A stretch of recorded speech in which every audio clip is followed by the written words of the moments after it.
Merci. Bon, alors bonjour à tout le monde. Je suis très heureux de vous présenter donc ce sujet sur le changement climatique en France.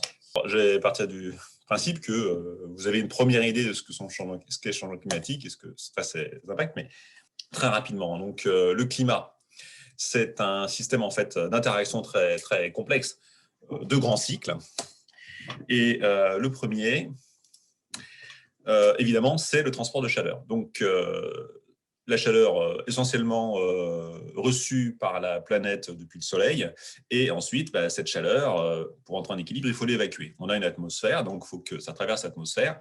Et donc ce chauffage différencié entre l'équateur et les pôles, plus la rotation de la Terre, l'épaisseur de l'atmosphère, etc., tout ça crée en fait un système organisé en cellules de convection, en fait, donc avec les grandes zones intertropicales, tempérées, disons, enfin de latitude moyenne, et puis ensuite polaire, boréale et australe, avec donc l'équateur, un point d'élévation, et puis donc l'air s'élève, l'eau condense et puis retombe en fait globalement, et ensuite l'air sec redescend donc sur les zones tropicales, ce qui explique ces grandes bandes de climat que l'on connaît, avec des courants de vent dominants. Alors ça, c'est pour l'atmosphère. Le facteur le plus important pour ce qui est de la définition dans le long terme d'un climat, c'est surtout les circulations océaniques, parce que vous avez là les grandes circulations ici et là de la Terre, avec donc en fait des cycles très longs. Pour une goutte, il faut 1000 à 2000 ans en fait pour faire le tour du monde. Les eaux de surface chaudes transporte la chaleur vers les pôles, en fait. Et puis là, elle refroidit et en plus chargée en sel lorsqu'il y a la formation de glace, bon, ce qui est le cas, au moins de façon saisonnière. Et du coup, s'enfoncent sur leur propre poids et poussent le reste de l'eau pour finalement continuer d'entraîner cette machine donc de transmission de chaleur vers le fond des océans. Pas que de chaleur d'ailleurs, puisque ça transporte aussi et en partie donc le dioxyde de carbone dissous, qui est venant en excès de l'atmosphère. Et donc ça donne une dynamique beaucoup plus lente, puisque l'atmosphère se met en équilibre en quelques jours et quelques semaines, mais les océans, voilà, c'est plutôt de l'ordre de milliers d'années, avec un effet mémoire important, des ralentissements qui sont lents, mais qui sont ensuite maintenus dans le temps. Le cycle, bien sûr, de l'énergie, je vais parler que de celui-là, parce qu'il y en a pas mal d'autres. Donc, cycle de l'énergie, c'est la façon dont la Terre reçoit et réémet ou stocke une partie de l'énergie. Donc, essentiellement, il y a un peu d'énergie qui vient de la croûte terrestre, donc liée à la chaleur de la Terre elle-même, qui est assez faible. C'est surtout donc l'énergie solaire qui est réfléchie par l'albédo, qu'on dit, les pouvoirs de réflexion des nuages en altitude, mais finalement atteint soit l'atmosphère où elle est absorbée, soit le sol. Alors, une partie qui est réfléchie, toujours par de l'albédo. Et dans cette partie qui se retrouve dans l'atmosphère et puis celle qui est réfléchie, voilà, donc on a cette certaine chaleur à la surface. Donc, ça diffuse gentiment, mais très faiblement. Il y a les flux de chaleur latente, en fait. C'est l'effet caloduc, ça accélère. C'est en fait la chaleur emmagasinée par l'eau mise sous forme de vapeur qui est restituée en haute altitude, dans le nuage, au moment de la condensation. Ça, c'est un pouvoir d'évacuation de la chaleur important, vous voyez, donc un flux important. Et puis, vous avez la radiation, puisque la Terre est chaude, et se refroidit spontanément, comme n'importe quel corps noir, avec des flux qui sont vraiment très importants. Et l'essentiel de ces flux est réfléchi vers le bas cette fois-ci. C'est une sorte d'albédo vers le bas. Ce n'est pas les mêmes fréquences, plutôt infrarouge d'ailleurs, et retourné vers la Terre. Et ça, c'est les gaz à effet de serre, l'effet de serre, et les gaz à effet de serre qui induisent cela. Et dans l'état actuel des flux et de ces gaz à effet de serre, eh bien, nous avons en fait un bilan net positif pour la Terre de 0,9 watts par mètre carré. Et donc ça induit le réchauffement actuel de la planète. Voilà. Donc je ne parle pas des cycles du carbone, l'azote, l'eau, etc. On pourrait y revenir. Encore pour positionner, je vous parle un petit peu de la dynamique climatique. Non, attendez. Non, je n'en parle pas finalement. Alors, sur le changement climatique en cours, en fait, on a des observations qui plaident très très fortement pour un changement climatique déjà commencé et commencé de façon relativement vigoureuse. Ça a été très difficile par le passé de montrer cela, notamment il y a 20 ans, parce que l'historique était un peu court, et puis les principaux effets n'étaient pas encore vraiment en œuvre. Mais là, en 2020, tout le monde peut s'en rendre compte, et ce n'est plus guère un sujet de débat. En tout cas, nous avons des cartes objectives pour montrer cela. Et puis depuis 1901, depuis qu'on surveille de façon globale les températures, on observe une augmentation globale à l'échelle de la planète. Alors vous voyez ici donc en un siècle, mais surtout même depuis 1950, une augmentation d'environ 0,8 degrés au total. Alors il faut remarquer que là vous avez sur cette carte des valeurs qui vont bien plus haut, jusqu'à plus 2 degrés. C'est parce que la température augmente plus vite sur les continents, environ 2 fois plus vite que sur les océans, et ça c'est parce que l'océan peut évaporer de l'eau à plein d'eau. Alors sur les continents, c'est limité, et ce qui fait que la faculté de refroidissement est plus faible sur les continents. Et aussi, une caractéristique très très importante, le réchauffement est plus important aux pôles, voire beaucoup plus important, vous allez voir sur d'autres cartes. Ce qui fait que quand on parle d'un réchauffement de 1 degré de la planète, vous voyez déjà que là, nous avons environ 2 degrés sur les continents, et peut-être 3 ou 4 en moyenne, hein, sur les zones polaires.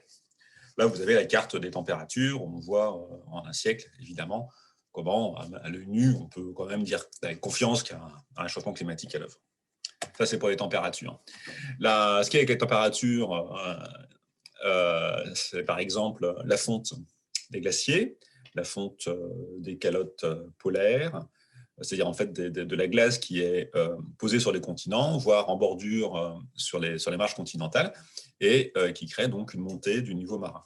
Alors, ce n'est pas énorme pour l'instant, puisqu'on est environ 10 cm depuis 1950, depuis combien 1900, ouais, c'est ça, 1993. En fait, on a pris environ 20 cm, hein, et on a donc un rythme qui est de plusieurs millimètres par an, qui varie dans l'espace, hein, comme vous le voyez là, et ça varie aussi plus fortement au niveau terrestre, mais qui est là, qui est marqué et qui en fait s'accélère. Voilà.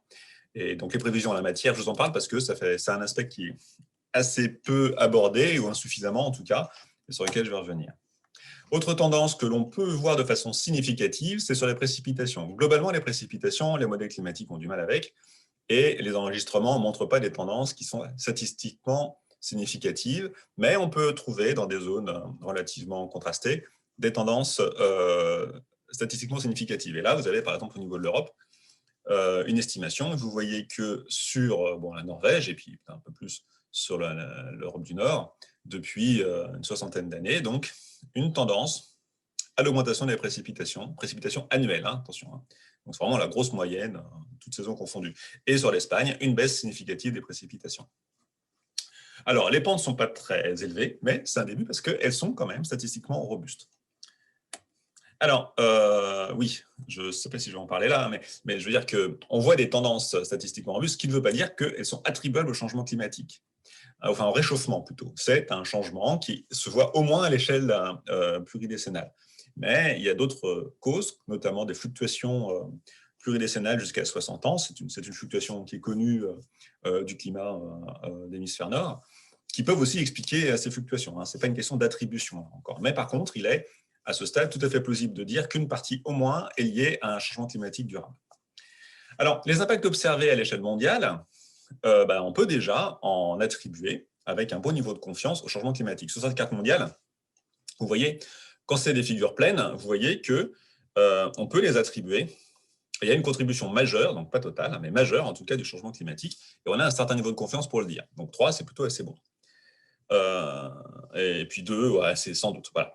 Et puis quand c'est transparent, c'est un impact, mais le changement climatique n'a qu'une contribution relative. Et les impacts qu'on voit quand même du changement climatique, que ce soit relatif majeur, assuré ou suspecté, sont très, très, très, très variés. C'est des impacts sur la faune océanique, alors qui peut être lié aussi à l'acidification, mais ce qui est surtout lié au réchauffement ou à la modification des courants, des impacts sur les débits des fleuves, la fonte des glaciers ou des calottes, l'érosion du littoral avec changement de régime de houle, par exemple, ou des épisodes de tempête plus importants. Impact aussi très important sur l'alimentation, avec souvent de la sécheresse. Ça peut être aussi de la variabilité climatique, hein, avec des épisodes de fortes pluies ou de sécheresse qui se suivent de façon désordonnée et qui perturbent évidemment la productivité. Les feux, hein, vous vous souvenez par exemple ici, cette année, hein, pardon, 2020, des feux sur la Sibérie, hein, qui étaient très vastes et puis qui se multiplient. Bon, voilà. Donc, alors, il y a aussi au niveau des forêts, hein, des effondrements forestiers qu'on peut imputer au changement climatique. Bref, si on regarde dans le détail, la liste est extrêmement longue, extrêmement variée, très documentée et tout à fait attribuée au changement climatique. Je voudrais juste revenir sur un effet, disons, levier du changement climatique sur la production agricole, parce que ça, de toute façon, ça a un impact à l'ensemble du globe, vu que nous sommes dans un système mondialisé et en flux tendu en plus, qui nous touche indirectement. Ou même sur le principe, parce que les gens sur la planète ont besoin de se nourrir, c'est donc la baisse des rendements agricoles. Et alors, vous voyez que, vu globalement, pour ce qui est des franges tropicales, nous avons jusqu'à entre 0 et moins 2% de production, et dans les zones tempérées, jusqu'à moins 2,5%. Voilà. Donc, on a une baisse globale des rendements. Alors, ce qui est très important, parce que la majorité des cultures, des grandes cultures sur Terre, c'est en fait 4-5 variétés. Hein. C'est blé, maïs, soja, riz. Voilà. Et donc, pour ces variétés-là, les baisses de rendement sont quand même significatives, vous voyez, pour le maïs. Hein, et c'est déjà et puis pour le blé, c'est déjà des impacts robustes, hein, des impacts observés. Donc, en gros, ce n'est que le début de ces impacts-là. Mais j'y reviendrai ensuite. Alors, il y a d'autres facteurs qui expliquent évidemment ces baisses de rendement, qui sont ceux liés à la culture aux pratiques agricoles classiques, hein, notamment l'épuisement des sols, l'épuisement en matière organique, en nutriments, le manque d'eau, des problèmes économiques également, comme le manque de main-d'œuvre. Il faut avoir des gens pour le faire, parce que quand il y a de l'exode rural massif, en fait, finalement, dans beaucoup d'endroits du monde, on manque de personnel pour l'agriculture, hein, de savoir-faire, bien sûr, et aussi d'accès aux intrants. Et puis la liste est un petit peu longue, puisqu'il y a aussi l'accès au capital, etc. Alors, à ça s'ajoute donc la désertification, l'étalement urbain qui grignote sur les terres agricoles en zone périurbaine, voire assez lointaine. Et puis, plus récemment, l'arrivée donc de conversion pour l'agroalimentaire, que ce soit pour l'alimentation avec les oléagineux ou alors les additifs alimentaires, mais aussi pour l'énergie, notamment les agrocarburants. Et ça concerne en partie, bien sûr, les oléagineux, donc particulièrement l'huile de palme. Il y a aussi une compétition qui est liée au changement climatique, puisque pour l'atténuation, il est beaucoup préconisé le photovoltaïque, mais ça prend de la place, et c'est parfois et trop souvent pris sur des terres agricoles. L'effondrement forestier, j'en ai parlé un petit peu, ce n'est pas un petit effet, c'est un gros effet en fait. Il y a des effondrements forestiers, c'est tous les points rouges que vous voyez là, qui sont en cours et qui sont arrivés, qui sont massifs, hein, qui concernent parfois des milliers d'hectares ou des dizaines de milliers d'hectares. Bon, c'est aussi lié au fait que certaines forêts sont monospécifiques, donc fragiles, qu'elles soient naturellement monospécifiques ou alors à cause de choix humains. Et puis après, les facteurs donc, sont variés, hein, liés au changement climatique. C'est les températures, bien sûr, avec les échaudages, la sécheresse, hein, des sécheresses cumulées, 1 an, 2 ans, un arbre, tiens, difficilement plus de 3 années successives de sécheresse. Les pathogènes aussi, c'est-à-dire que les parasites. Donc, c'est des zones qui, à cause du réchauffement, autorise la prolifération ou la venue de nouveaux pathogènes ou de nouvelles maladies et qui fragilisent les arbres. Alors, il y a un petit écho, donc est-ce que tout le monde pourrait bien vérifier, s'il vous plaît, que vos micros sont coupés? Si ça ne vous ennuie pas. R100, là, par exemple, garder son micro ouvert. Voilà, merci. Donc, un autre effet dont on entend parler, qui est controversé, mais qui a potentiellement des impacts importants, c'est le ralentissement du Gulf Stream. Alors, ça peut être une lubie, mais en fait, pour vérifier cela, des buoys ont été positionnés. Et là, je vous montre, en fait, donc le Gulf Stream, en fait, c'est ce courant d'eau chaude, le courant marin qui est réchauffé au niveau de son passage au tropique et qui remonte vers l'Europe du Nord-Ouest, va éventuellement un peu plus loin, se refroidit en différents endroits, replonge, etc. Et donc, sur ce transect, on peut mesurer l'intensité de ce courant, en profondeur aussi. Et donc, vous avez ici l'indice de ce courant et vous voyez que semble observer depuis une dizaine d'années un ralentissement du Gulf Stream. Alors, ce ralentissement du Gulf Stream, on n'est pas sûr que ça dure, mais enfin, il est consistant en fait avec ce qu'on comprend du changement climatique. Alors, on ne sait pas trop l'expliquer exactement. C'est peut-être lié en fait à la fonte accélérée du Groenland, à la disparition de la banquise, qui fait que du coup, le Gulf Stream est freiné par l'arrivée d'eau froide, par exemple. Mais bon, c'est pas encore sûr. Ceci dit, c'est pas inconsistant avec un arrêt éventuel du Gulf Stream sur la partie nord-atlantique. Alors pour nous, ça peut vouloir dire des choses. D'ailleurs, je vais en parler. Donc je vous parle maintenant de ce qu'on a plus spécifiquement observé en France, plus de chez nous. Et vous avez peut-être déjà vu ça, mais enfin, c'est l'évolution de la température moyenne en France depuis 1900. Et vous voyez évidemment à ce graphe qui ressemble beaucoup à l'autre que je vous ai montré à l'échelle mondiale, que les années les plus chaudes sont vraiment les plus récentes, et puis qu'on a quand même une grosse tendance vers le réchauffement de 1 à 2 degrés, d'après cette courbe, qui est vraiment, même d'ailleurs statistiquement significative, on peut le montrer aisément.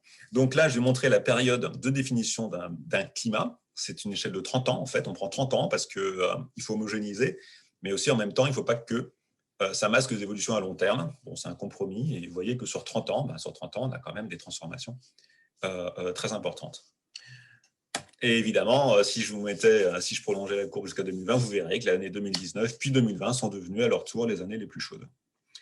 Des tendances, on les observe aussi sur les précipitations. Alors, quelques tendances, je vous ai dit que c'était difficile de les voir à cause de la variabilité, et puis le lien avec le climat n'est pas simple. Il y a beaucoup de contre-réactions. Et donc, les stations de mesure de pluie montrent quand même des tendances relativement robustes. Vous voyez, plus les ronds sont élevés, sont gros, et plus on a confiance dans l'existence d'une tendance. Et puis, la valeur de la tendance, c'est la couleur. Et vous voyez que on semblerait que depuis une soixantaine d'années, 60-70 ans, on a une augmentation des précipitations plutôt robuste sur le nord-est de la France en automne, et puis sur le nord de la France à différentes saisons, à différents endroits, notamment la Bretagne. C'est pas majoritaire, c'est pas complètement constant uniforme, mais néanmoins, c'est une tendance plausible, assez robuste, l'augmentation des précipitations et de diminution des précipitations en hiver.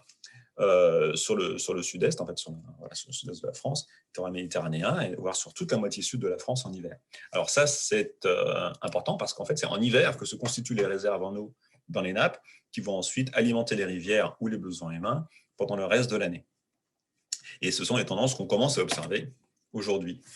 Sur les épisodes extrêmes, c'est très difficile, c'est parce que c'est la queue de courbe en fait des lois de distribution, donc c'est encore plus chaotique et c'est plus difficile d'avoir un signal. Et pourtant, sur le sud-est de la France, on commence à avoir un signal robuste. C'est l'objet d'une étude récente. Et vous voyez par exemple ici, le 0, c'est la distribution actuelle de référence pour chacune des stations des maxima annuels. Voilà. Des pluies journalières. C'est-à-dire, en fait, c'est le maximum dans l'année de ce qu'il y a plu en un jour. Et vous voyez que le changement relatif de l'intensité de ces pluies sur l'ensemble de ces stations, vous voyez qu'il y a quand même pas mal de stations avec plus 20% au moins d'augmentation de ces pluies journalières, voire plus 40, plus 60, voire un peu davantage encore. Vous voyez, c'est les stations qui sont en rouge, là. Mais jusqu'aux années 90-95, on courait un risque très important à dire qu'il y avait une tendance, un risque statistique, c'est-à-dire que ça pouvait aussi bien être du bruit blanc. Et c'est ce qu'on voit par la p-value. Donc en gros, ça veut dire que là, la courbe en bleu, c'est 10%. Ça veut dire que jusqu'en 1997, on avait 10% de chance de se tromper en disant qu'il y a une tendance. Et puis avant, voilà, des risques très élevés. Alors vous voyez qu'avec le rallongement de la série de données, aujourd'hui, et puis même depuis le début des années 2000, le risque statistique de dire qu'il y a une tendance est inférieur à 5%. Autant dire qu'il est très faible. Voilà. Ça veut dire que là, en gros, statistiquement, on a une tendance observée. Mais ça veut aussi dire que si dans les années 90, voire auparavant, on avait dit « Ah, quand même, là, j'ai l'impression de voir une tendance dans les événements extrêmes », je ne suis pas sûr, mais quand même, ça vaudrait le coup. Voilà. Et on avait le droit de le dire. C'est-à-dire que le risque de se tromper était important, mais le fait de devoir le dire n'était pas rétrospectivement, on voit que c'était pertinent. évidemment, il faut aussi dire à ce moment-là qu'on peut se tromper, hein, ce qui doit toujours accompagner une parole d'expertise. Alors, les nombres de journées chaudes ont augmenté, le nombre de jours de gel, par contre, n'a pas vraiment diminué, c'est pas clair. Les vagues de chaleur, par contre, à l'évidence, elles ont augmenté, tout le monde le sait. Donc, les points en couleur, c'est les points plus récents. Hein. Et plus ils sont gros, plus ils sont intenses et longs. Et les vagues de froid, en revanche, ont un petit peu diminué. On ne voit pas vraiment de tendance sur les pluies diluviennes en France, les grosses pluies, hein, ce n'est pas les maximums journaliers, c'est vraiment les grosses pluies, ni sur les tempêtes remarquables. Voilà, donc ça c'est l'incertitude toujours liée aux épisodes extrêmes et aux pluies. Par contre, il y a un signal robuste avec le changement climatique, c'est la température. C'est-à-dire que si les précipitations changent pas forcément de façon très claire, les températures, elles augmentent de façon très robuste. Et là, avec les températures, augmentent l'évapotranspiration. Donc, c'est l'eau qui est perdue par les plantes. Alors, les plantes, les forêts naturelles ou d'ailleurs gérées, l'agriculture naturellement, enfin bon, tout ce qui est vert. Et plus il fait chaud, et plus ces plantes vont perdre d'eau lors de leur photosynthèse. Ce qui fait que ça fait autant d'eau qui ne va pas dans les rivières. Et effectivement, on voit que pour la moitié sud de la France, au moins, nous avons des baisses statistiquement significatives de la ressource annuelle. C'est l'ensemble des flux, des débits de rivières sur toute l'année. Donc, en fait, en gros, c'est notre budget, enfin, on ne peut pas tout utiliser, mais c'est le budget de la rivière en termes de quantité d'eau brute annuelle. Et ça baisse. Et ça baisse d'environ, jusqu'à moins 3% tous les 10 ans. Donc, en fait, en gros, en 50 ans ou en un siècle, moins 30%. On va voir que la tendance est plus sévère encore. Les étiages, ce sont les basses eaux, donc c'est un moment critique pour les rivières, puisque c'est là où il y a le moins d'eau. Et c'est là où les demandes environnementales sont les plus élevées, puisqu'il faut maintenir des débits pour les poissons, il faut maintenir de l'eau, une certaine hauteur, une certaine fraîcheur aussi. Donc en fait, ces étiages, et puis bien sûr, il y a l'homme qui veut s'en servir, notamment en été, pour irriguer, par exemple, ou alors pour alimenter en eau potable les villes. Donc ces périodes d'étiage sont extrêmement importantes, elles sont critiques, et là, on voit que depuis une quarantaine d'années, ces étiages sont en aggravation. Il n'y a pas un indicateur différent. Là, je vous montre le déficit de volume, puisque je vous ai montré le volume juste avant en mode manuel. Là, donc, on a jusqu'à moins 4%. Et c'est plus sévère que le volume moyen. Et ça, c'est une constante. Hein, les extrêmes évoluent souvent plus vite que la moyenne. Et puis, tiens, il y avait une troisième... voilà. c'est étonnant. Donc, les étiages sont aussi, en été, sont plus précoces, ils commencent plus tôt et ils sont plus longs. Donc, on n'observe pas de vraie tendance sur les crues journalières, par contre. Manque de recul, c'est plus lié aux précipitations sur lequel le signal est plus faible. Voilà. Un autre facteur, c'est que l'imputation au changement climatique n'est toujours pas vraiment démontrée à travers cela, puisque c'est sur 40 ans. Alors, quand on fait l'étude sur 60 ans, on voit que les tendances sont plus faibles. Et donc, on peut le relier aussi à la variabilité interdécennale d'environ 60 ans. Donc, en gros, on est sur une sensibilité climatique avérée, mais ce n'est pas encore une imputation au changement climatique à 100%. L'enneigement accompagne le mouvement. Vous voyez que l'enneigement a baissé depuis les 60 dernières années, de façon un peu chaotique, mais quand même robuste. Et puis, alors, quand il y a plus d'1 mètre de neige, ça a baissé encore davantage, encore plus vite. Voilà. Les glaciers sont un signal à long terme qui est très intéressant, puisque vous savez qu'ils reculent constamment et de façon finalement très rapide, et en plus encore plus rapide qu'on ne le pensait au départ. Donc c'est un véritable effondrement du volume des glaciers. Là, des glaciers alpins, par exemple, les glaciers pyrénéens sont condamnés à court terme, de toute façon, hein, il ne reste plus grand-chose. Là, vous avez la mer de glace, hein, avec ses différentes positions, 44 très bas, etc. Et puis vous voyez que plus ça remonte, et plus la mer de glace remonte.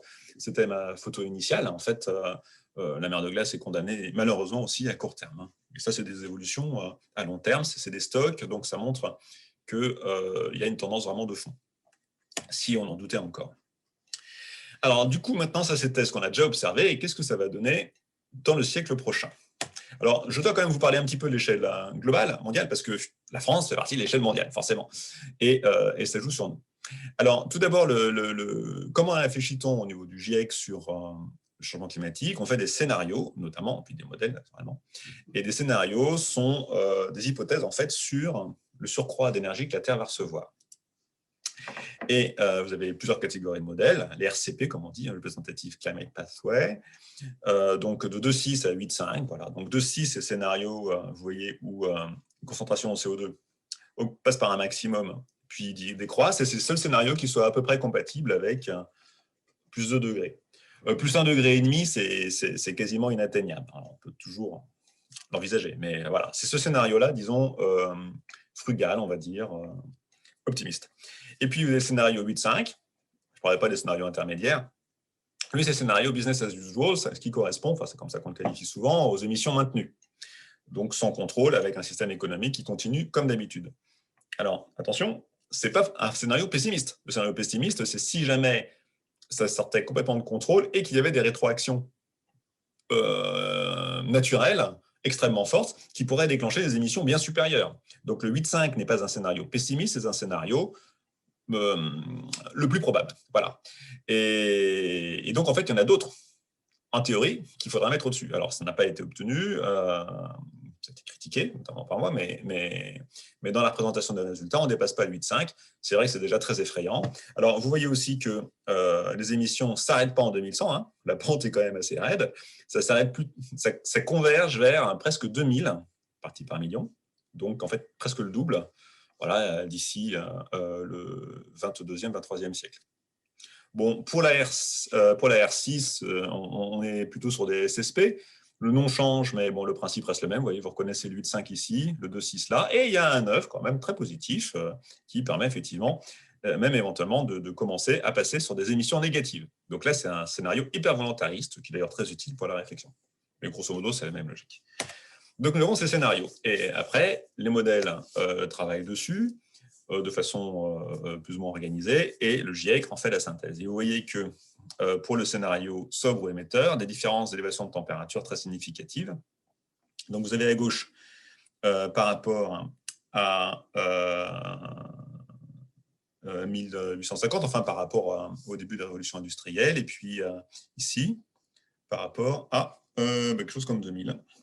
Et donc, depuis la température augmentée, vous voyez que les scénarios sobres nous amènent à une augmentation de température, donc le 2,6, de 1 à 2 degrés, et scénario émetteur, 3, 5, 5, 6, 7 degrés.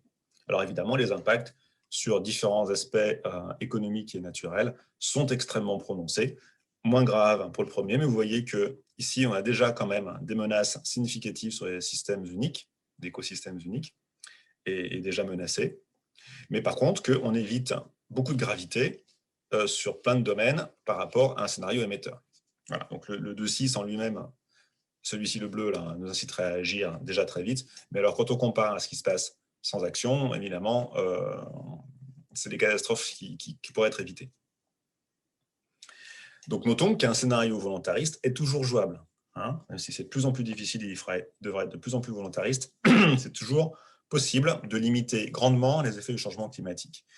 Nous, on est plutôt sur cette trajectoire, vous le savez, qui nous oriente vers les plus 5 degrés. Alors, ça, c'est les résultats de modèles. La réalité, elle peut être beaucoup plus grave à cause des rétroactions naturelles ou des interactions qui ne sont pas dans les modèles. En tout cas, la carte de température, d'augmentation de température qui est proposée, bon, voici, c'est une carte médiane, hein, sur laquelle il y a un bon niveau de confiance. Et vous voyez, donc, on est à environ plus 5 degrés en moyenne, et c'est 2 fois plus élevé, comme prévu, sur les continents par rapport aux océans en moyenne. Ce qui est très important, si vous voyez que quand on vous parle de 2 degrés d'augmentation de la température de la Terre, en fait, on vous parle d'environ 4 degrés d'augmentation de température sur les continents, en moyenne. C'est-à-dire, chez nous, 2 degrés, ça veut dire plus 4 degrés en moyenne au quotidien. Et avec des variations, bien sûr, des cycles et des événements extrêmes. Et sur les pôles, vous voyez que ça monte jusqu'à plus 11, plus 13 degrés. Et puis, évidemment, si l'augmentation globale est plus élevée, ça va encore plus haut. Enfin, voilà. Donc, avec plus 11, plus 13 degrés, on a des modifications absolument majeures des écosystèmes et des activités humaines. D'ailleurs, les feux récents sur la Sibérie montraient une année, enfin, 8 degrés environ de plus par rapport aux moyennes, et ça a déclenché des incendies partout. Donc, si le changement climatique se met en œuvre, évidemment, ces forêts, telles qu'on les connaît, auront disparu. Complètement. Complètement. Aussi, donc, gardez en mémoire que quand on a commencé à réchauffer, c'est pour longtemps, notamment sur le RCP 8.5. et que si jamais il y a un refroidissement, il est très lent. Il est possible, mais très lent. Donc là, vous voyez qu'on chauffe jusqu'à 2300, hein, facile, avec le scénario émetteur. La montée du niveau marin, elle, c'est la même chose. Quand elle a commencé, elle dure extrêmement longtemps, et ça, c'est lié à l'inertie thermique et dynamique des continents. Et puis, que quand des phénomènes sont enclenchés, il est difficile de les arrêter, de revenir en arrière, parce qu'il y a des phénomènes d'auto-entraînement. Donc, en gros, on est plutôt sur la bifurcation, là, avec la fonte des calottes et la montée du niveau marin.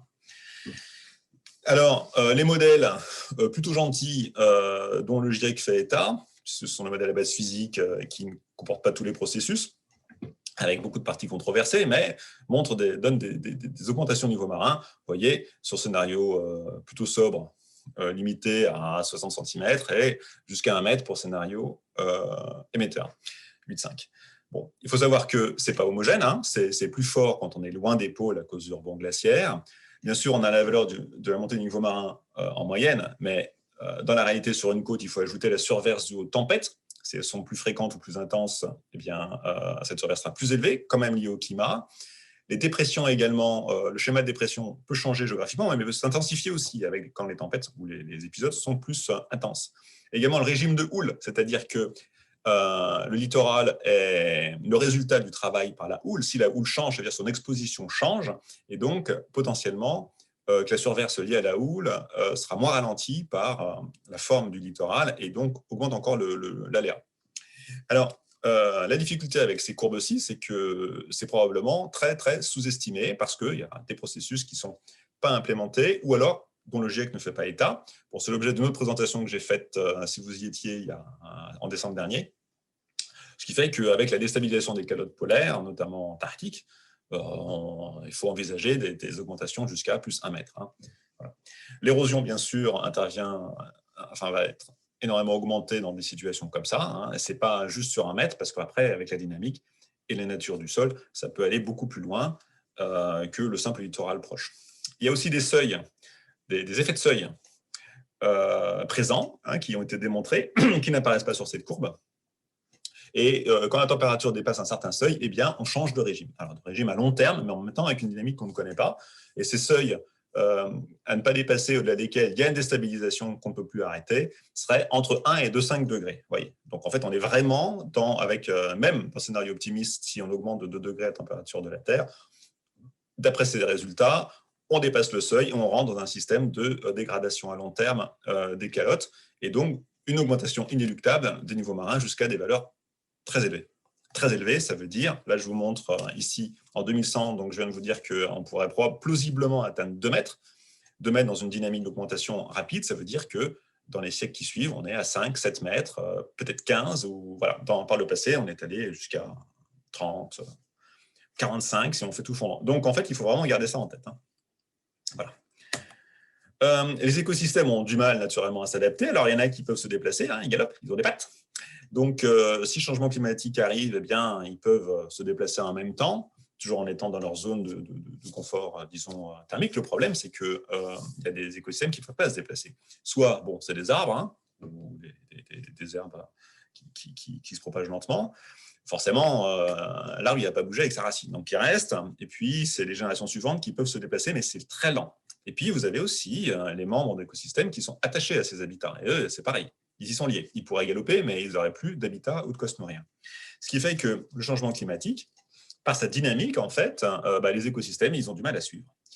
Et à cela s'ajoute, je parle juste des préférendats thermiques ou climatiques, mais en fait, il y a aussi tous les aspects liés aux pathogènes, à la fragilisation monospécifique et des choses comme ça. Parasites, maladies et des événements extrêmes. Donc, en gros, un écosystème extrêmement menacé.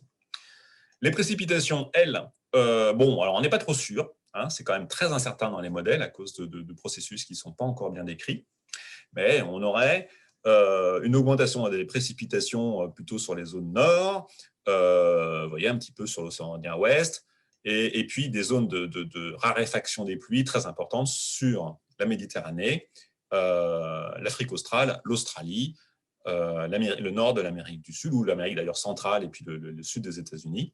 Voilà. Ça, c'est tout à fait plausible. Simplement, ce n'est pas complètement prouvé, mais voilà, c'est des tendances très importantes pour la réflexion.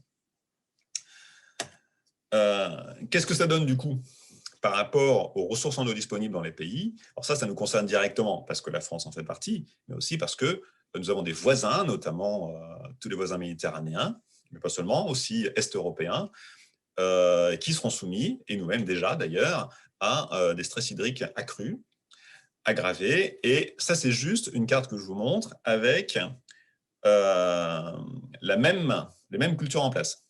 Hein.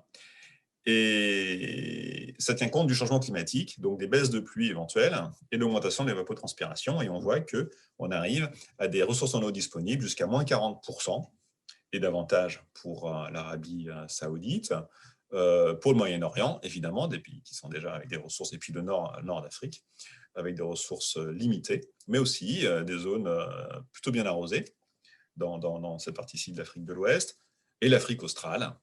Bon, ça, c'est des pays qui sont déjà très, très secs, mais l'Afrique du Sud aussi, avec son peuplement et son industrie.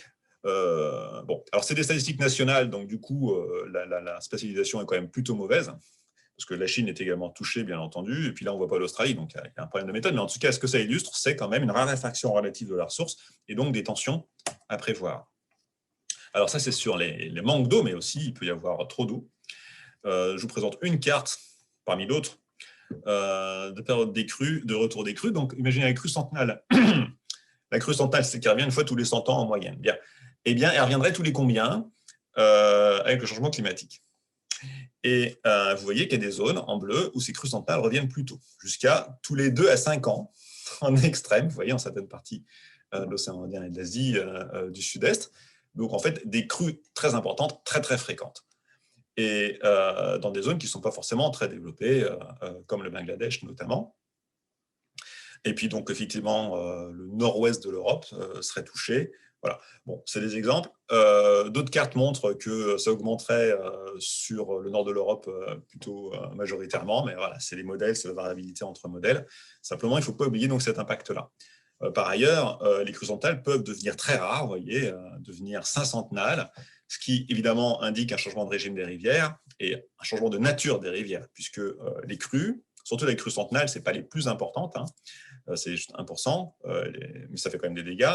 Les crues, en fait, contribuent énormément à l'entretien des rivières, à leur méandrage, à leur chenalisation, ravivent certains écosystèmes, sont intégrés dans la vie des écosystèmes qui sont habitués à ça.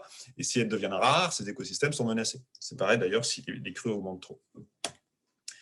Le rendement agricole, donc enjeu mondial, hein, qui nous touche plus ou moins directement, les rendements agricoles ne vont pas avoir un impact tout de suite sur du changement climatique. Vous voyez, c'est notre décennie, si j'ose dire. Vous voyez qu'il y a des endroits où, grâce à la fertilisation par le CO2 atmosphérique qui est plus important, où l'augmentation des températures, il y a des zones qui profitent du changement climatique, des zones qui, du coup, en subissent des effets négatifs. Mais à mesure que le temps va passer, ces zones avec un impact du changement climatique positif vont être de plus en plus rares, tandis que globalement, nous allons avoir une décroissance des rendements plus forte qui peut aller jusqu'à moins 50, moins 100%, si en gros, même avant d'ailleurs, il n'est plus rentable ou plus pratique de faire l'agriculture. Et on se retrouve donc là, de façon prévisionnelle, avec un enjeu alimentaire mondial très important. Bien sûr, il peut être aggravé ou tempéré suivant les échanges internationaux, le contrôle de la démographie et la modification des habitudes alimentaires. Le Gulf Stream, du coup, est-ce qu'il peut diminuer? Ce n'est pas du tout impossible. Donc, il y en a enfin, il y a des calculs qui montrent que ça va sans doute arriver, encore que c'est toujours incertain, mais vous voyez, là, d'ici 2100, c'est l'indice que je vous montrais tout à l'heure, eh bien, on a une baisse de cet indice qui est quasiment divisé par 2, donc un affaiblissement significatif du Gulf Stream, ce qui veut dire qu'en fait, il irait moins au nord. Et s'il va moins au nord, eh bien, les masses d'air froide sur la partie laurentienne, donc nord d'Amérique du Nord et Groenland, ne seraient plus bloquées par des airs chauds et des anticyclones ici, et donc pourraient plus facilement atteindre l'Europe. Ce qui donnerait, que vous voyez ici en bas, un refroidissement significatif, 4 à 8 degrés, mais localisé, donc pénétrant peu dans les terres. Alors, ce serait un effet pas forcément permanent, puisque il est possible que ça dépende uniquement d'un facteur transitoire de fonte des calottes et d'absence de banquise. Mais ça pose aussi beaucoup de problèmes par rapport aux ressources en poissons, et donc, en fait, par rapport à l'économie de beaucoup de pays qui sont plus là-dessus, ou même simplement pour les écosystèmes marins. Voilà, avec la disparition donc, dont j'ai parlé de la banquise arctique, la route du Nord pourrait s'ouvrir, qui présente des raccourcissements significatifs dans le trajet. Donc, bon, ça a l'air bien, ils sont l'air contents. Par contre, aussi des conflits pour contrôler ces trajets. Et naturellement, la disponibilité des ressources pétrolières apparemment abondantes dans cette région, qui serait à la fois un problème géopolitique et aussi un problème pour les émissions de gaz à effet de serre. Donc, les tendances et les prévisions sont quand même vers la disparition plus ou moins rapide de cette banquise du Nord. Les cyclones aussi, donc on a été touché plusieurs fois en France, et puis on est voisins anglais ces dernières décennies. Les cyclones, comment pourraient-ils évoluer? C'est difficile à dire. Le cyclone, donc, c'est en fait une grosse machine à pomper de l'énergie, en turbinant de la surface vers la haute atmosphère, en gros, pour que la Terre s'en débarrasse. Et voilà, c'est la façon, de toute façon, la Terre reçoit l'énergie, il faut la délivrer, et plus il y en a, et plus les motifs puissants vont avoir lieu. Mais c'est quand même pas facile parce que les processus sont hautement couplés. Et on a du mal. Alors, ceci dit, il y a des propositions. C'est Benner en 2010. On doit sûrement faire mieux aujourd'hui. Avec un climat réchauffé, vous voyez que c'est la répartition. Les cyclones moyens seraient moins nombreux. Par contre, les cyclones forts seraient plus nombreux. Ce qui veut dire aussi que les cyclones assez forts seraient également renforcés. Et donc ça, c'est une possibilité. Donc affaiblissement des ouragans moyens, légère intensification des ouragans forts, sachant que le signal est faible. On voit quand même, on observe un ralentissement du déplacement des cyclones sur les continents.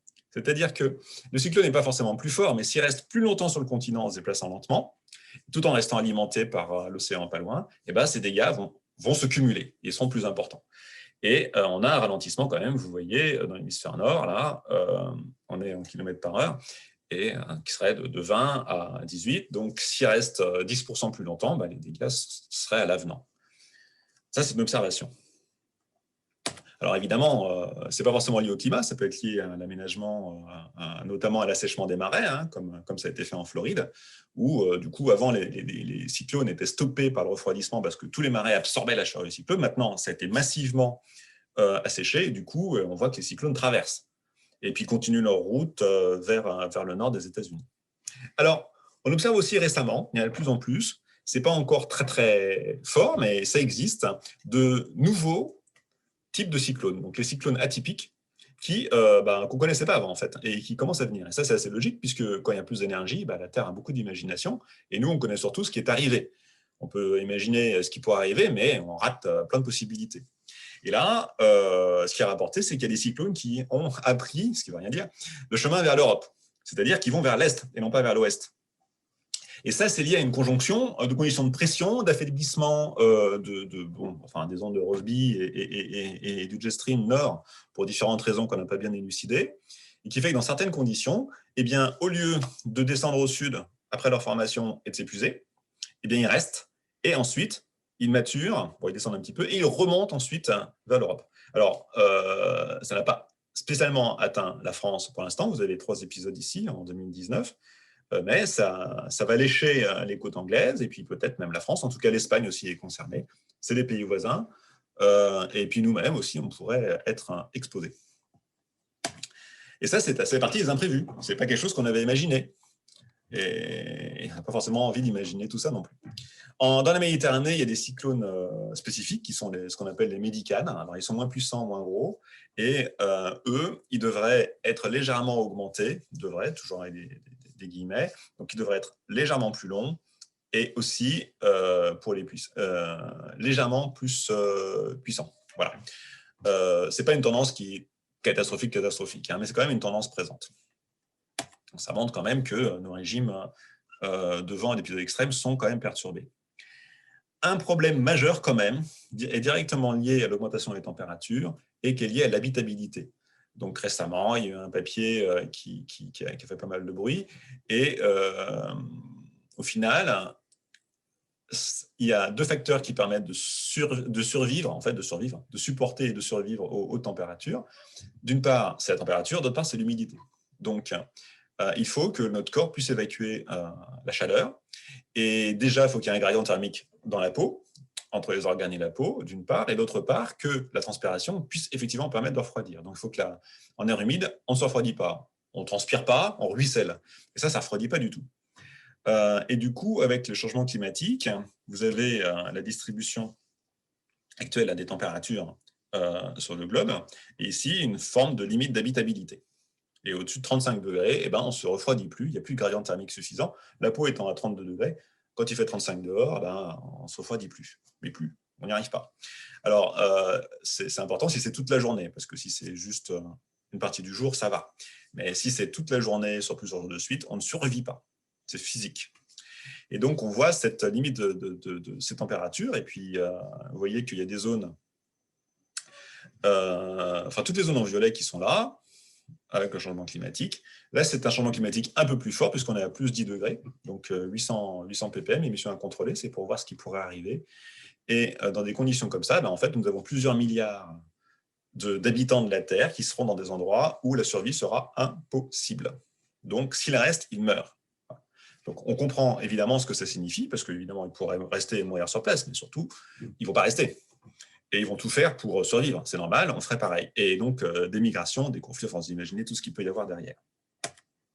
Alors, je rezoome maintenant sur la France, sur ces impacts du changement climatique.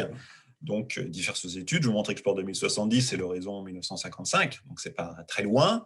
Et il y a plusieurs modèles, puisque les modèles ne donnent pas tout à fait les mêmes tendances. Mais vous voyez que sur les températures, en été, je vous montre surtout l'été, nous avons, pour un scénario modeste, des augmentations de température qui vont ça varie, mais disons de 1,5 à 3 degrés.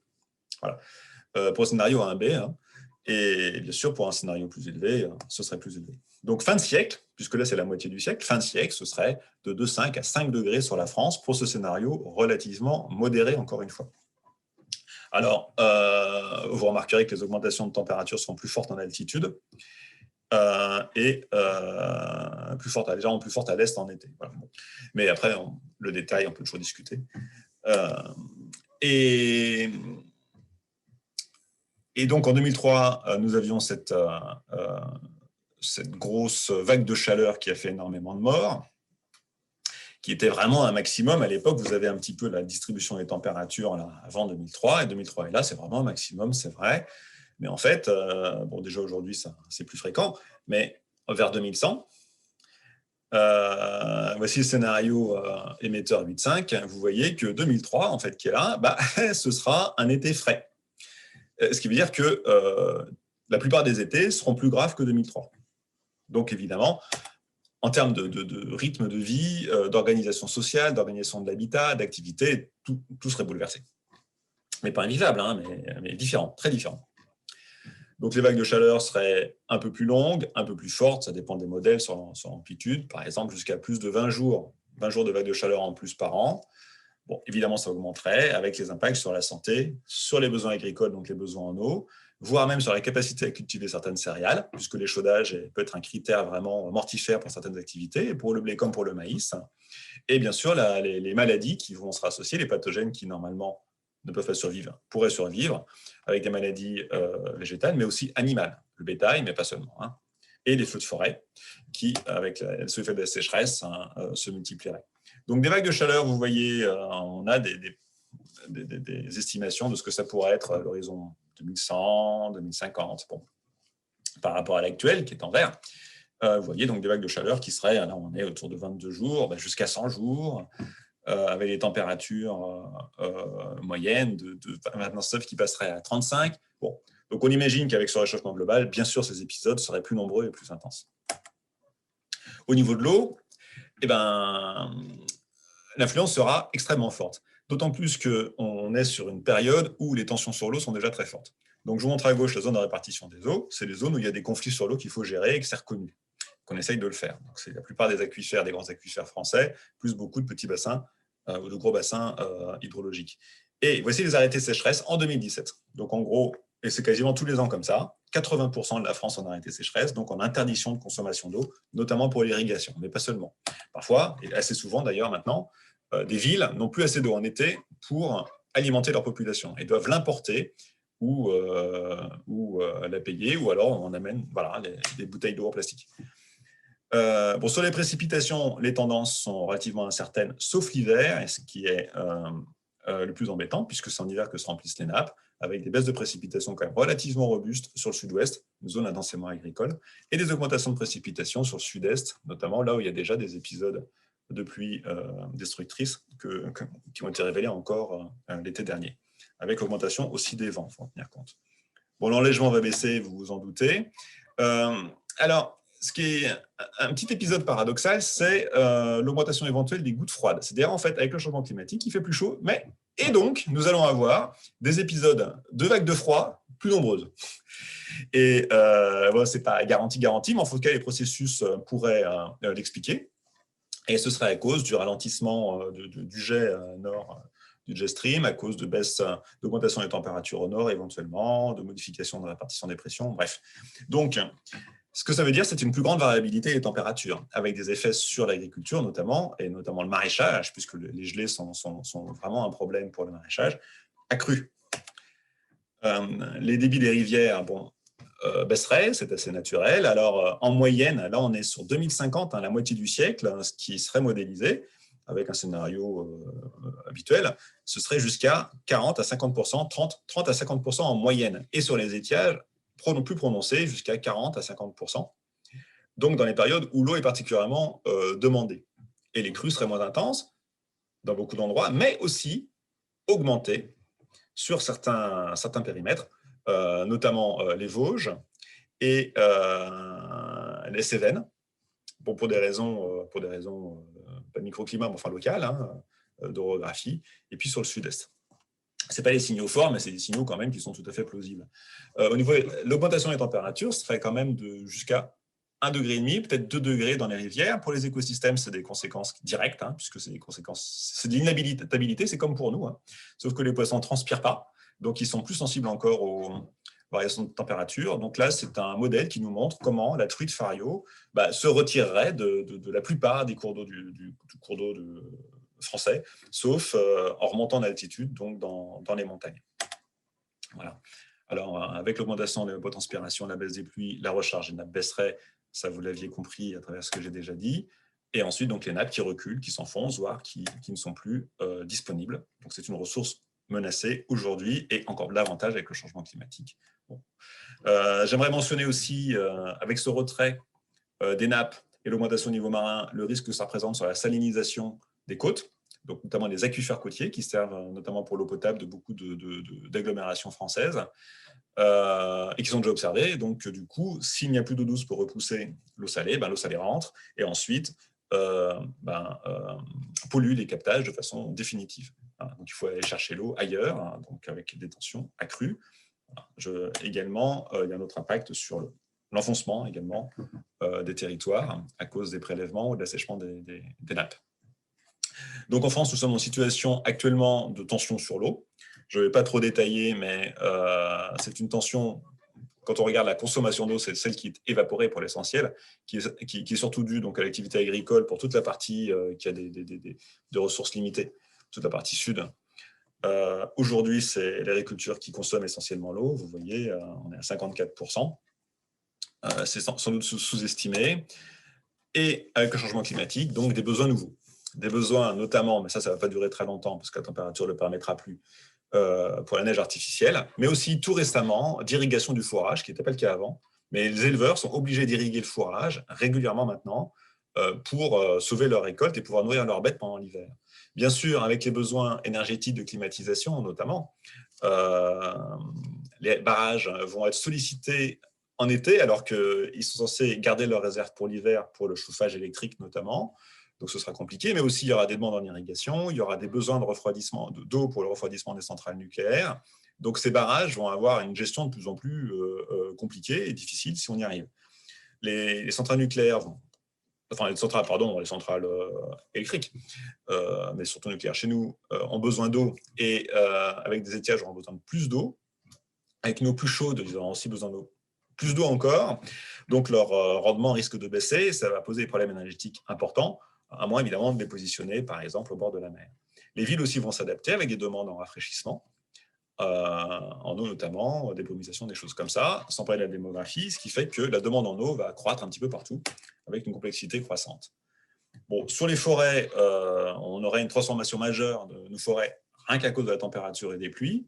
Il faut encore qu'elles s'installent, hein, mais grosso modo, la forêt française qu'on a connue de Hêtre et tout ça va disparaître. Hein. Il restera des niches par-ci par-là, mais globalement, elle va disparaître. Et c'est une transformation qui est rapide avec l'arrivée des parasites qu'on a déjà observés et les feux, naturellement. Hein. Donc les feux qui seraient de plus en plus importants, hein, donc avec un renversement des habitats actuels.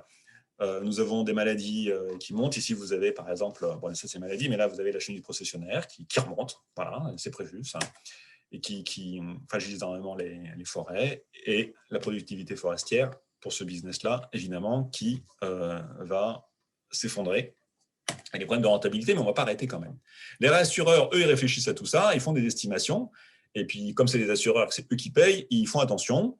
Et donc, ce que ça donne, c'est très intéressant, parce qu'eux sont pragmatiques, et ils pensent qu'avec le changement climatique, enfin, ils pensent, il y a cette étude-là, qui montre que, d'une part, les aléas climatiques vont augmenter et avoir une responsabilité de 35% d'augmentation, par exemple, des frais liés aux biens assurés, et de 15% qui seraient liés à l'augmentation de la vulnérabilité. C'est parce que les habitats se déploient, ou pas forcément dans les zones très très sûres. En tout cas, donc on aurait 50% éventuellement d'augmentation des risques assurés.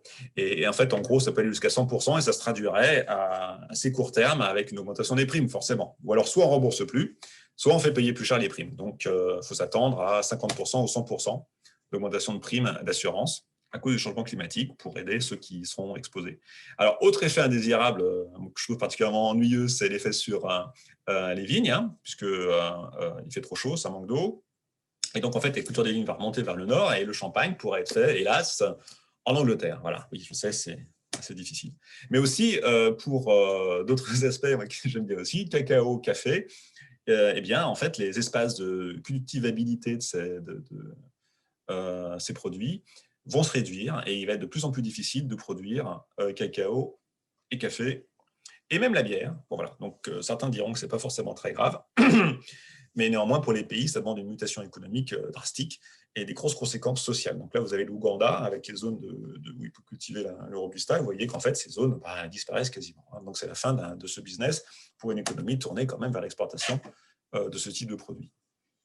Alors, il y a d'autres effets sur la santé humaine possibles. Donc, je vous ai parlé des vagues de chaleur, bien sûr, mais aussi avec la clarification du ciel, l'augmentation des mélanomes et des cancers associés.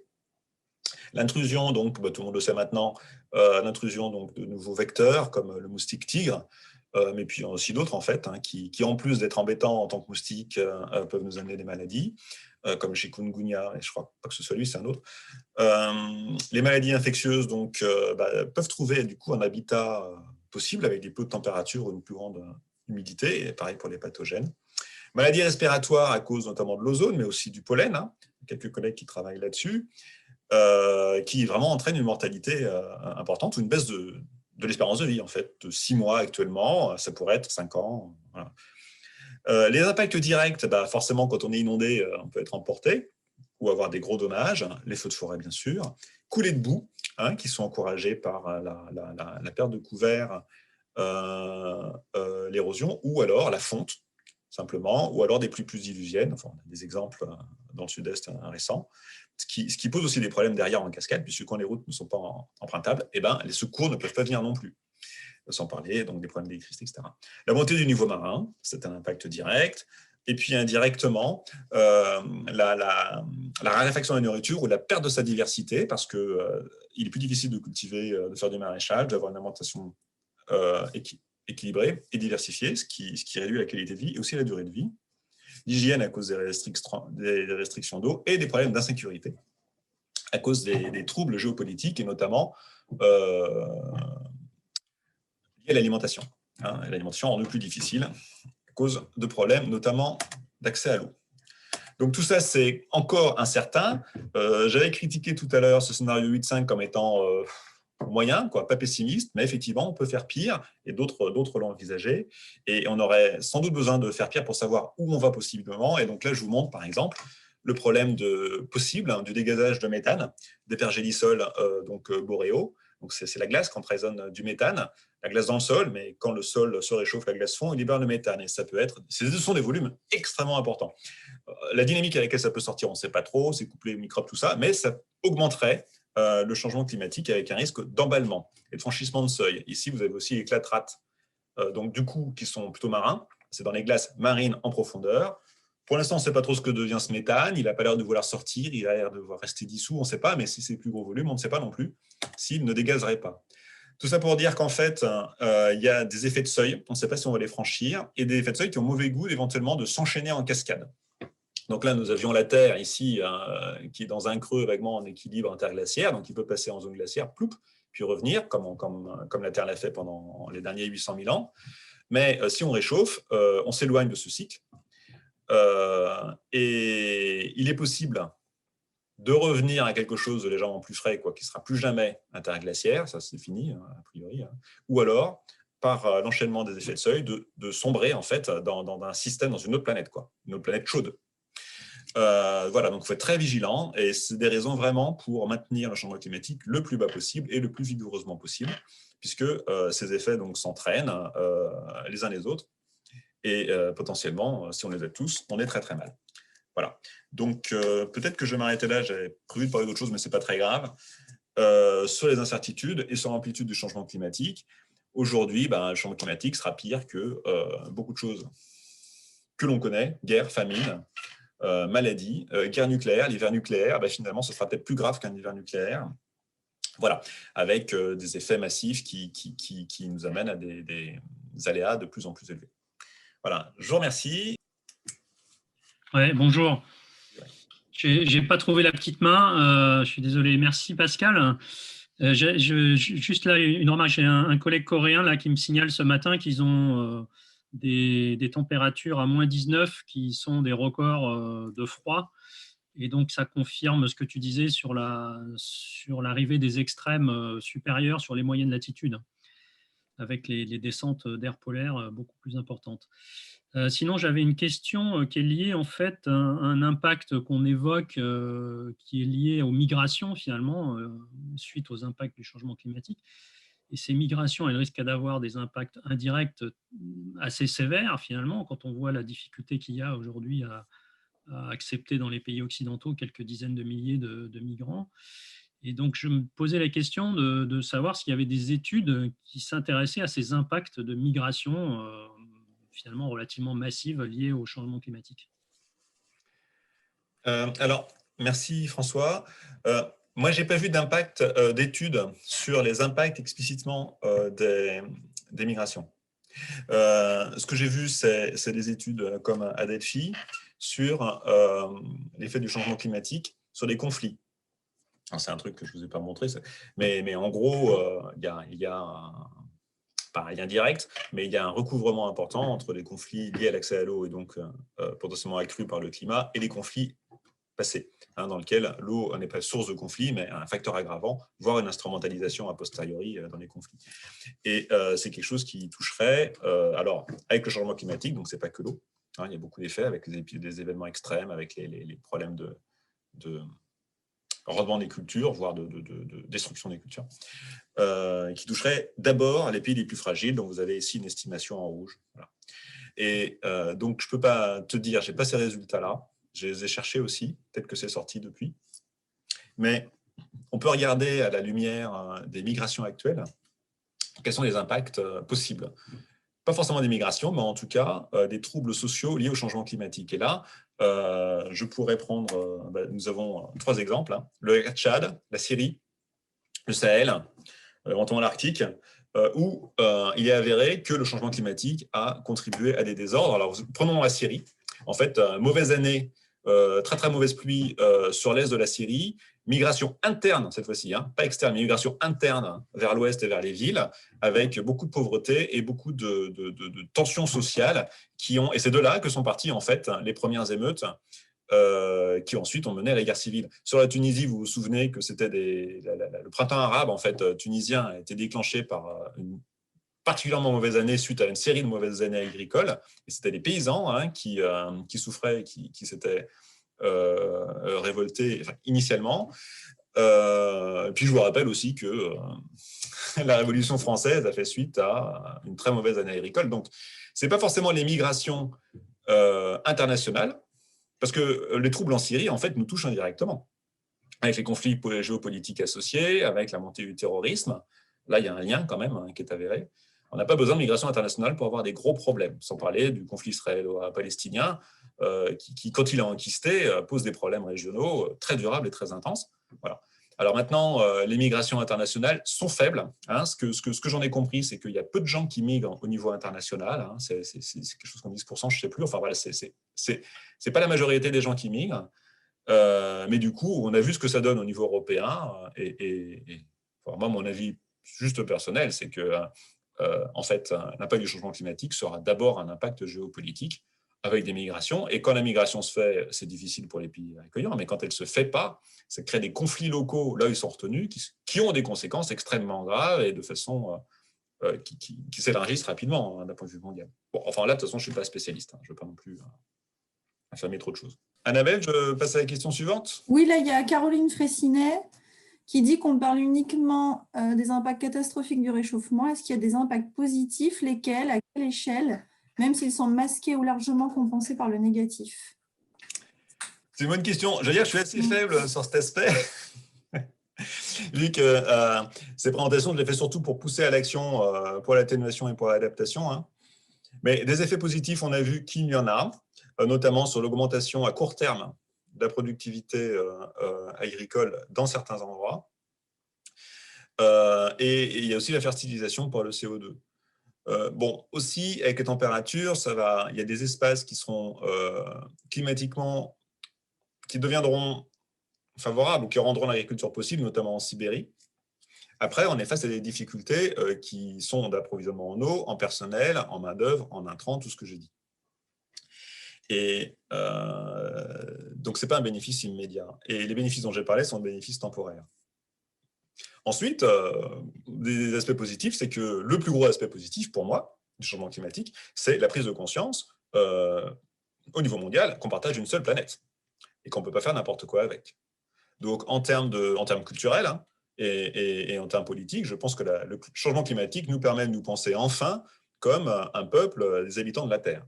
Alors, en termes de gouvernance, on n'a pas encore transposé cela en responsabilité et en capacité de gouvernance mondiale qui, pour moi, est indispensable pour faire face au changement climatique. C'est-à-dire que si on n'arrive pas à s'organiser tous collectivement, comme le changement climatique nous invite, les pertes, le chaos sera vraiment très, très conséquent. Et puis aussi, par ailleurs, nous, en France, on est plutôt pas trop mal lotis, finalement, enfin, surtout dans le nord de la France, parce que dans le sud, ça va être très sévère. Mais nous, on est en zone tempérée et on va rester en zone tempérée. En plus de ça, nous avons des sols fertiles, donc il va faire plus chaud. Et bon, finalement, si c'est pour vivre dans la Méditerranéenne, moi, ça ne me déplairait pas. Si on passe plus de temps dehors, si on prend l'apéro le soir, si on fait plus de barbecue, quoique ça émet des gaz à effet de serre, bon, c'est pas négatif. Par contre, ce sera quand même négatif pour beaucoup de monde autour. Donc, je ne sais pas si on va pouvoir se permettre, et si c'est raisonnable, de se vivre comme un îlot de confort et de relatif bien-être, entouré par un monde de chaos. Donc, de toute façon, notre production alimentaire, notre démographie, nos habitudes vont se réajuster avec ce que la Terre peut nous offrir, de toute façon. Et à terme, on aura des modes de vie qui sont sans doute très différents, une organisation très différente, et qui sera, une fois atteint l'équilibre, si on l'atteint, qui serait logiquement agréable. Maintenant, la période de transition entre les deux risque d'être plus ou moins difficile et plus ou moins longue. Donc, les transformations, quand elles sont subies, sont le plus souvent dans la souffrance. Donc, pour nous, l'enjeu, c'est que ces transformations nécessaires et inéluctables, qu'on les fasse de façon concertée dans la justice et puis en optimisant. Ça veut dire que, voilà. Et là, c'est quelque chose quand même, c'est une transformation qui, d'imposer, peut être redevenir volontaire en acceptant l'inéluctable. et justement créateur de changements très très positifs, puisque nos sociétés peuvent avantageusement être modifiées vers un fonctionnement plus positif tout de même. Donc là, si on arrive à se ressaisir de cette occasion qui nous est donnée pour transformer nos sociétés, eh ben, beaucoup de choses positives pourraient en sortir. Ça reste un défi tout de même.